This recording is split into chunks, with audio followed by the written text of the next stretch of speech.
What's going on, everybody? A bit of Tiger's thoughts, but today was a card show, and you know what that means? Yes, I bought some cards. So let's get this started.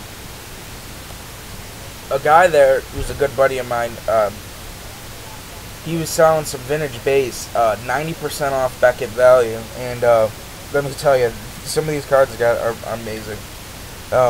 Not the greatest of condition, hence the reason why some of them are $5, $4. So, start off, Frank Robinson on the Reds. I think that's 1963 tops. Look at that. One of the biggest underrated hitters, underrated players of all time. He won an MVP in both leagues, first black manager in both leagues. And this card right here, I've been wanting to buy for a long time because I've always wanted a Willie Mays card.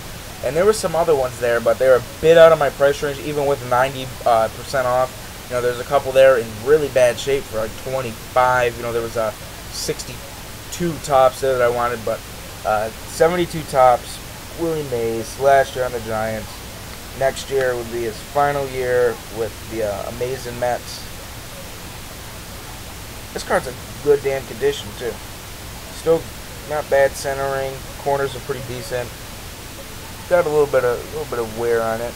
Looks like maybe back in the day someone may have spilled a tad bit of coffee on it, but for $4 I can't complain. This card right here, a 1957 Ted Kluszewski, the Big Clue.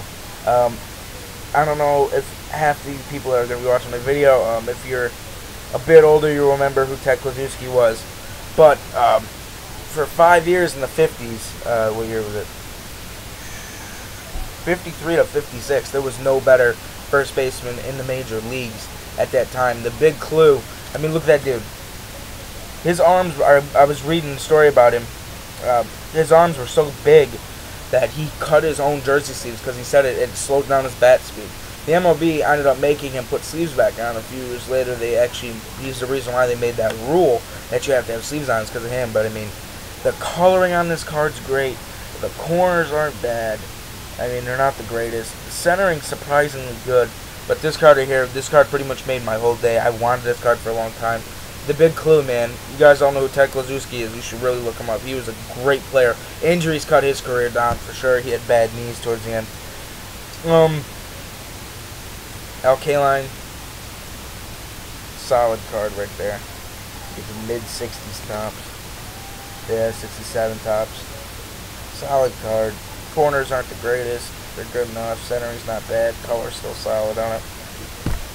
And then right here, 67. Jim Hunter, better known as Catfish Hunter, one of the best Oakland A's pitchers of all time. He's one of the best pitchers of the 70s. He was great in the 60s as well. Look at that card. I could not leave without this card. My buddy Danny, who sells these cards, man, centering sucks ass on this card, but colors are good, corners are good. My buddy Danny that runs this, he knows I'm a real big vintage baseball guy, and every time he sees me there, he's like, oh, hey, you gotta check this out. I got this box for you to look at. And he knew it, man. I didn't have that much money left because these two cards are going in my hand. I spent, except for this one, my Max Scherzer. I got this one real cheap, $10. Shit, the magnetic's almost as much as the card. You know, it's like $2, $3 for magnetic. Really a nice, solid autograph. Tops T206, solid card. But anyways, by the time I went to over there, because this last card right here is the card I wanted the most, I only had $20 left. And it was real hard to limit down the set of it in base because this dude, he had early Joe Morgans, right when the Colt 45s became the Astros for 80 cents. Mid 50s Roberto Clemente's for $20. Granted, the card was wrecked to shit, but you know how much that card cost. Mid 50s Yogi Berra's,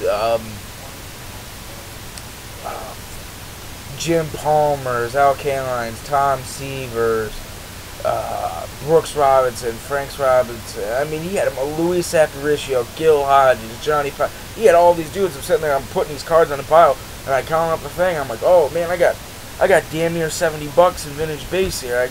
I wasn't even looking at it. I was just looking at the cards. I was like, oh my god, and put it over on the side, and I had to limit it down. It was hard. The one card I wish I could have bought, it was a 72 Reggie Jackson A's. He only wanted $3 for it, but I didn't have enough money by the time it was done. It was real bad center and everything, but it was a nice card.